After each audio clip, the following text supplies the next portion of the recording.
পরিস্থিতির জন্য সার্জিস হাসনাতরাই দায়ী কিনা? ছাত্রলীগের কথা বলা হচ্ছে, ছাত্রলীগের হেলমেট বাহিনী সম্পর্কে আমরা জানি, কিন্তু তার চেয়েও ভয়ঙ্কর যে বাহিনী এসেছে বুলডোজার বাহিনী। সেই বুলডোজার বাহিনী যখন সারা দেশের বিভিন্ন ঐতিহাসিক স্থাপনা, বঙ্গবন্ধুর বাড়ি থেকে শুরু করে অনেক কিছু পুড়িয়ে দেয়, সেগুলোর সঙ্গে সার্জিস হাসনাত আবদুল্লাহ কিংবা এখনো যে উপদেষ্টা পরিষদে রয়েছেন যিনি আসিফ মাহমুদ, তাদের কি সরাসরি সম্পৃক্ততা নেই?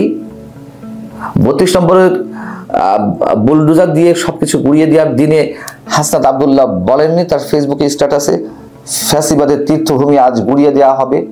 আসিফ মাহমুদ তার ফেসবুক স্ট্যাটাসে বলেননি যে উৎসব হোক? কোন বিষয়কে ইঙ্গিত করে তিনি এই কথা, এই মন্তব্য করেছেন তা তো আমরা সবাই জানি। জাতীয় পার্টি কার্যালয়ে জ্বালিয়ে দেওয়া হলো, ভাঙচুর করা হলো। সেদিন সন্ধ্যায় এই ঘটনা আগে হাসনাত আবদুল্লাহ, সার্জিস আলমদার ফেসবুকে স্ট্যাটাস দিয়ে কি বলেছে আমরা জানি না। তারা মবের ক্রিয়েট করেছে এবং যেসব জায়গায় মব ক্রিয়েট করা হচ্ছে তার বিরুদ্ধে কোনো ব্যবস্থা আছে? দেশের আইনের শাসন কি আছে? 16 বছরে আওয়ামী লীগ যা না করেনি তার চেয়ে বেশি চলছে যে অনেকে বলছেন। কেন বলছেন? শুধু অভিযোগের সুরেই তারা অভিযোগ তুলছে? যারা অভিযোগগুলো তুলছেন তারা সবাই কি আওয়ামী লীগের সমর্থক? এবং এর মধ্য দিয়ে কারা সাফারিংসের শিকার হচ্ছেন? কারা এক ধরনের আতঙ্কের মধ্যে পড়ে গেছে? নতুন এক আতঙ্কের নাম মব। সেই মবের বিরুদ্ধে কোনো ধরনের কোনো ব্যবস্থা নেওয়া হয়েছে? বরঞ্চ আমরা সবকিছুকে আড়াল করতে দেখছি। অতএব এই যে আইনের শাসন নেই, ভয়ঙ্কর ভাবে সব জায়গায় মব, সব জায়গায় উশৃঙ্খল জনতার একটা রাজত্ব চলছে, সেই রাজত্ব সৃষ্টি করেছে কারা? এর আগে তো তারা নিজেরাই বিচার অঙ্গন থেকে শুরু করে সব জায়গায় মবের সৃষ্টি করেছে জানাতন দাবির প্রেক্ষিতে। এমনকি বঙ্গভবন পর্যন্ত রক্ষা পায়নি, সেনা সদস্যদের উপর আক্রমণ করা হয়েছে। সেনা সদস্যদের উপর হয়তো নিশ্চয়ই অন্য জায়গায় তারা আক্রমণের শিকার হয়েছে। যাই হোক, এখন বিষয় হচ্ছে যে আরেকটি বিষয় বলতে চাই। এই যে সার্জিস আলম তিনি যে বললেন যে 16 বছর ধরে ছাত্রদল টুকাই লীগের দ্বারা নির্যাতিত হওয়ার পর আজকে যদি তারা একই ধরনের আচরণ করে, বিষয় হচ্ছে টুকাই লীগ কেন বলতে হবে? এর আগে আমরা দেখেছি যে এই সার্জিস আলম হাসনাত আবদুল্লাহকে উদ্দেশ্য করে জাহাঙ্গীর কবির নামক আওয়ামী লীগের প্রেসিডিয়াম মেম্বার তিনি বলেছিলেন যে 5 আগস্ট যে আন্দোলন বা তার আগে যে কোটাবিরোধী আন্দোলন, এগুলো ছিল কিশোর গ্যাং সদস্যদের তারা সংগঠিত একটা কথিত আন্দোলন, অথবা তারা অস্ত্রতা সৃষ্টি করতে চেয়েছিল। তাদেরকে টোকাই বলেও উল্লেখ করা হয়েছে, অনেকে এখনো করছেন। আবার দেখা যাচ্ছে যে এই সার্জিস আলমরা বা হাসনাত আবদুল্লাহ আবার ছাত্রলীগকে টুকাই লীগ হিসেবে উল্লেখ করছে। সবচেয়ে বড় কথা হচ্ছে এই যে টুকাই লীগ বা টুকাই কিশোর গ্যাং ইত্যাদি ইত্যাদি বলে সমাজে একটি বিশেষ শ্রেণীকে যে অপদস্থ করা হচ্ছে, তাদেরকে যেভাবে তুচ্ছ তাচ্ছিল্য করা হচ্ছে। টুকাই তো সমাজের অবহেলিত, নিষ্পেষিত, যাদেরকে আমরা বুঝি রাজপথে যাদের জীবন গড়ে উঠছে, সেই তাদেরকেই তো আমরা টুকাই মনে করি। টুকাই শব্দটা তো একটা প্রতীকী শব্দ, সমাজের এলিট ক্লাসের প্রতি প্রচন্ড ভাবে এক ধরনের কটাক্ষ থেকে এই টুকাই শব্দের উৎপত্তি। এবং এই টুকাই শব্দটি যিনি উল্লেখ করেছিলেন প্রথম প্রখ্যাত কার্টুনিস্ট রণবীর, তাকেও এই সরকারের সময় ঢাকা বিশ্ববিদ্যালয়ের এলাকায় গিয়ে অবাঞ্ছিত হতে হয়। তাকে সেই অনুষ্ঠান থেকে বলা হয় যে আপনি চলে যান। বোঝা তো যাচ্ছে যে কোথায় গিয়ে পৌঁছেছে আমরা। এখন টুকাই আসলে কারা? সার্জিস আলম, হাসনাত আবদুল্লাহ এখন যা করছে এবং যে ঘটনা, মানে কয়েকটি ঘটনা তারা হামলার শিকার হলেন, এই প্রশ্নটাই আবারও তুলতে চাই যে এটি তাদেরই পেতে রাখা ফাঁদ কিনা, সেই ফাঁদে তাদেরকেই আটকাতে হচ্ছে কিনা। ভাইরাল হওয়া যে ভিডিওগুলো তাতে এবং বিভিন্ন গণমাধ্যমে প্রচারিত যে সংবাদ ইলেকট্রনিক্স মিডিয়াতে, তাতে দেখা গেছে যে সার্জিস আলম এবং তার অনুসারীদের উপর হামলা করা হচ্ছে। তবে তিনি ফেসবুকে যে স্ট্যাটাসটি দিয়েছেন তাতে তিনি নিজের উপর হামলার বিষয়টি অ্যাভয়েড করে গেছেন। তার অনুসারীদেরকে ধারালো অস্ত্র দিয়ে আঘাত করা হয়েছে, ইনজুর্ড হয়েছে, সে বিষয়ে তিনি বলেছেন। তিনি বলছেন যে বুধবার সন্ধ্যা 7টা থেকে রাত 10টা পর্যন্ত নর্থ সাউথ ইউনিভার্সিটি এলাকা বা বসুন্ধরা এলাকায় তিনি সহযোদ্ধার সঙ্গে আড্ডা দিয়েছেন।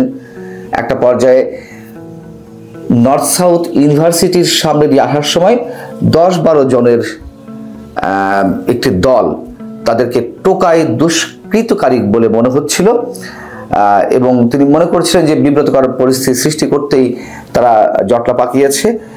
তিনি বলছেন ফেসবুক স্ট্যাটাসে, পরবর্তীতে ছাত্র দলের শাকিল তার নেতৃত্বে তার সাথে থাকা টোকাই দুষ্কৃতকারী সন্ত্রাসীদের নিয়ে পূর্বে আমার সাথে থাকা ওই প্রাইভেট ইউনিভার্সিটির ছেলেদের উপরে ধারালো অস্ত্র দিয়ে হামলা করে এবং সরাসরি মাথায় ও পিঠে আঘাত করে একাধিক জনকে রক্তাক্ত করে।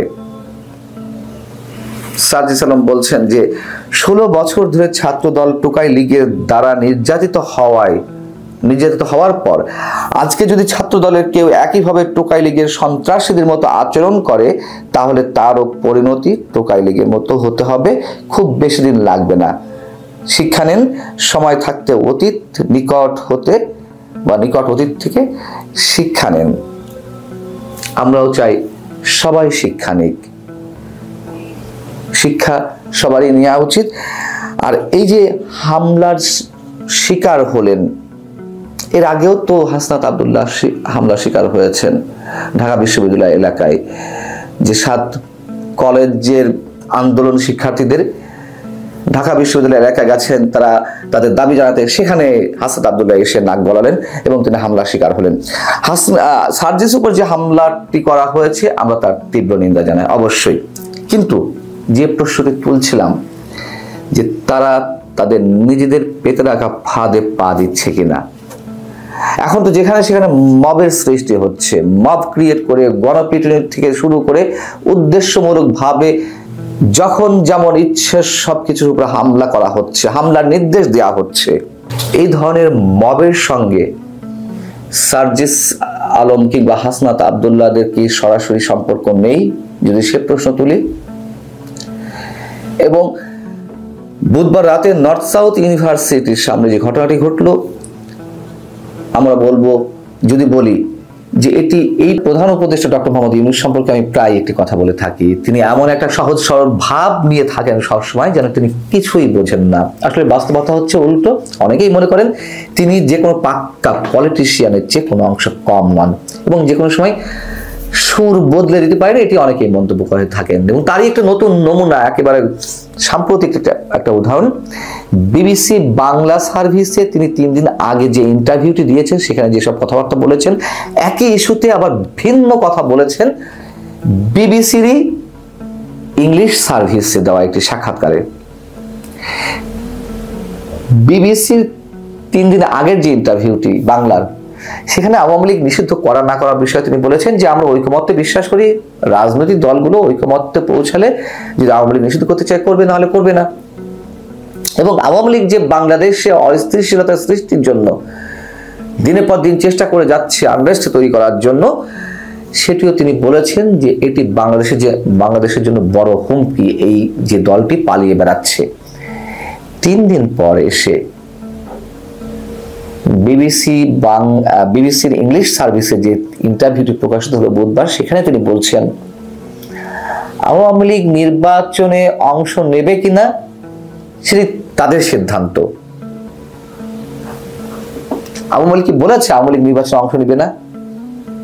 এবং একই সঙ্গে তিনি বলছেন যে নির্বাচনে কারা অংশগ্রহণ করবে তা নির্বাচন কমিশনের সিদ্ধান্ত নেবে। এর আগে ইন্টারভিউতে বলেছেন বা সবসময় বলে আসছেন রাজনৈতিক দলগুলো যে সিদ্ধান্ত নেবে, আর এখন বলছেন নির্বাচন কমিশন যে সিদ্ধান্ত নেবে। মানে 2 ধরনের বৈপরীত্য কথার কতটা ভয়ঙ্কর একটি নমুনা। আওয়ামী লীগের নেতাকর্মীদের নিরাপত্তার বিষয়ে বিবিসির পক্ষ থেকে প্রশ্ন করা হয়েছিল, ইংলিশ সার্ভিসের পক্ষ থেকে। সাবেক রাষ্ট্রপতি বিবিসি ভাষাতে শেখ মুজিবুর রহমানের 32 নম্বরের বাড়ি থেকে শুরু করে সারা দেশে যে আওয়ামী লীগ নেতাকর্মীদের বাড়িঘর গুড়িয়ে দেওয়া হলো, জ্বালিয়ে দেওয়া হলো বুলডোজার দিয়ে, সেখানে তিনি বলছেন কি অদ্ভুত কথা, দেশে আইন আছে, থানা আছে, আওয়ামী লীগ নেতাকর্মীরা থানায় যাক, অভিযোগ করুক, অভিযোগগুলো নথিভুক্ত হোক। এইভাবে আপনাদের কাছে সাংবাদিক বা বিবিসির কাছে অভিযোগ না জানিয়ে তাদের উচিত থানায় যাওয়া। আচ্ছা, তার এই বক্তব্যটিকে আমরা কি হিসেবে গ্রহণ করব? যারা বাড়িঘর জ্বালিয়ে দিচ্ছে, পুড়িয়ে দিচ্ছে, সরকারের পৃষ্ঠপোষকতায় বুলডোজার এনে গুড়িয়ে দিচ্ছে 32 নম্বরের বাড়ি পর্যন্ত, যেখানে তাদেরকে কিছু বলা হয় না, পুলিশ নীরব দর্শকের ভূমিকা পালন করে থাকে, কোনো ধরনের অভিযান চালানো হয় না। অপারেশন ডেভিল হান্ট পরিচালিত হওয়ার পরেও তাদের বিরুদ্ধে কোনো কিছু পরিচালিত হয় না। এবং আওয়ামী লীগ নেতাকর্মীরা যেখানে কোনো ধরনের কর্মসূচিতেও নামতে পারে না, যেন অটোমেটিক্যালি নিষিদ্ধ হয়ে গেছে, অথবা শহীদ মিনারে ফুল দিতে পর্যন্ত যেতে পারে না, গেলেই আটক, সেখানে আওয়ামী লীগের নেতাকর্মীরা যাবে থানাতে অভিযোগ জানাতে। এত সুন্দর করে তিনি কথাগুলো বলে ফেলছেন। আমরা আওয়ামী লীগের 16 বছর সময় তো দেখেছি ঠিক শেখ হাসিনার এই ধরনের বিভিন্ন মন্তব্যের কারণে মানুষ কতটা তার বিরুদ্ধে চলে গিয়েছিল।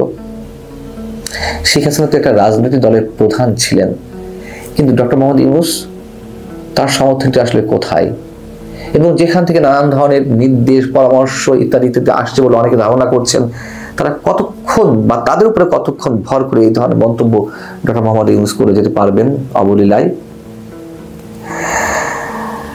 আইন শৃঙ্খলা পুনরুদ্ধার নিয়েও প্রশ্ন করা হয়েছিল বিবিসি বাংলার মতন বিবিসি ইংলিশেতেও। তো বিবিসি বাংলাতে তিনি বলেছিলেন আইন শৃঙ্খলার অবনতি মোটেও হয়নি বা অপরাধের মাত্রা মোটেও বাড়েনি। এখন এসে বিবিসি ইংলিশে তিনি বলছেন ইন্টারভিউতে, এটি আমরা উত্তরাধিকার সূত্রে পেয়েছি। মানে কত সুন্দর করে এখন কথাগুলো আপডেট করা হচ্ছে। তো উত্তরাধিকার সূত্রে পেয়েছেন, বেশ ভালো কথা, কিন্তু সেগুলো দমন করতে হবে। যদি দমন করতে না পারেন তাহলে আওয়ামী লীগ মানে আপনাদেরকে রাখা হয়েছে কেন, কি কারণে? আর এখন যা চলছে তা স্বাভাবিক। তিনি বলছেন যে 2024-এর এই সময় এরকমই অপরাধ মাত্রা ছিল। আপনাকে হলফ করে বলতে পারবেন এইভাবে 2024-এর বছরের কোনো এক সময় কখনো, আমি শুরু শেষ যখনই বলি, এইভাবে বাসে বাসে ধর্ষণ হয়েছে কিনা, বাসে বাসে ডাকাতি হয়েছে কিনা, মানুষ নিরাপদে মোবাইলটাও দিনের বেলায় পকেট থেকে বের করে কথা বলতে পারছে, মানে কথা বলতে গেলেও নানান ধরনের সংক্রমণ থাকতে হচ্ছে, এরকম সিচুয়েশন হয়েছে? তিনি বলে যাচ্ছেন অবলীলায়। এবং নির্বাচন নিয়ে আবারও প্রশ্ন ছিল বিবিসি ইংলিশ সার্ভিসে, নির্বাচন কবে নাগাদ হতে পারে। তিনি সেখানে আবার বলেছেন 2025 বা 2026 মার্চে। আচ্ছা, নির্বাচন নিয়েও তিনি অনেকবার একাধিকবার কথা বলেছেন।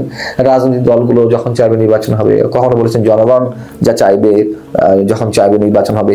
এগুলো তো নিউ ইয়র্ক টাইমস থেকে শুরু করে ফিনান্সিয়াল টাইমস, রয়টার্স, এমন করে গণমাধ্যম নেই, এক এক সময় এক এক কথা। দুদিন আগেও ইউরোপীয় ইউনিয়নের কমিশনার হাজা লাহবিব তার সঙ্গে যখন দেখা করতে গেলেন তিনি বলেছেন যে ডিসেম্বরের মধ্যে নির্বাচন হয়ে যেতে পারে। আবার বিবিসিতে তিনি বলছেন যে 2025 ডিসেম্বর বা 2026 মার্চ। এই মানুষটা স্থির নন, আমরা বলতে বাধ্য হচ্ছি এইভাবে কথা বলতে। এত ঘন ঘন কথার পরিবর্তন যদি কেউ করে থাকেন, ঠিক সেই মানুষটির উপর দেশের আপামার গণমানুষ কিভাবে আস্থা রাখবে, কিভাবে বিশ্বাস স্থাপন করবে? এবং আরো মজার কথা তিনি একটি বলেছেন, ইউএস এইডের সব ধরনের মানবিক সহায়তা যখন বন্ধ হয়ে গেল, বাংলাদেশেও রোহিঙ্গাদের জন্য তাদের যে বরাদ্দ ছিল সেটি যখন বাতিল হয়ে গেল, পরবর্তীতে চার্জ দ্য অ্যাফেয়ার্স মার্কিন যুক্তরাষ্ট্রের বাংলাদেশের ভারপ্রাপ্ত রাষ্ট্রদূত ট্রাসি জ্যাকবসন এই গত কয়েকদিন আগে তার সঙ্গে দেখা করতে গেলেন, সাক্ষাৎ করতে গেলেন, সেখানে তিনি বললেন যে তোমরা ইউএস নিয়ে যা করো না কেন, আমাদের বরাদ্দটা আমাদের দাও, নাহলে আমরা পারছি না। আমি তখন বলেছিলাম যে সারা বিশ্বের জন্য ইউএস এইড বন্ধ করে দিচ্ছে তাদের অনুদান বা ঋণ, আর সেখানে ডক্টর মোহাম্মদ ইউনূস এই দাবি জানাচ্ছেন, মামা বাড়ি আবদার। আচ্ছা, তার কদিন পরে এসে এই বিবিসি ইংলিশ সার্ভিসে তিনি কি বলছেন? পিকুলিয়ার কথাবার্তা। তিনি বলছেন এটা তাদের সিদ্ধান্ত, বের ভালো কথা। পরবর্তীতে কি বলছেন? এটি ভালোই হয়েছে, কারণ তারা এমন কিছু করেছে যা আমরাই করতে চেয়েছিলাম, মানে আমরা দুর্নীতির বিরুদ্ধে লড়াই করতে চেয়েছিলাম, এবং এর মতো আরো জিনিস যা আমরা কখনোই ঠিকভাবে মোকাবেলা করতে পারিনি, মানে দুর্নীতি রোধ করতে পারিনি। তো এটা বন্ধ হয়েছে, ভালো কথা। এক অর্থে দুর্নীতি বন্ধ হয়ে গেছে। এটা আমরা কি মন্তব্য করবো এখানে? রোহিঙ্গাদের জন্য যে বরাদ্দ রইল না, অনেকখানি কমে গেল। ইউরোপীয় ইউনিয়নও তাদের বরাদ্দের অনেকাংশে কাটেল করেছে, আর সেখানে তিনি বলছেন ভালো হয়েছে। আর এক সপ্তাহ আগে তিনি বলেছেন ক্রাসি জ্যাকবসনকে, তোমাদের অনুদান দাও, বন্ধ করো আর যাই করো, আমাদেরকে দিয়ে দাও। মানে এটি কোন ধরনের কথাবার্তা?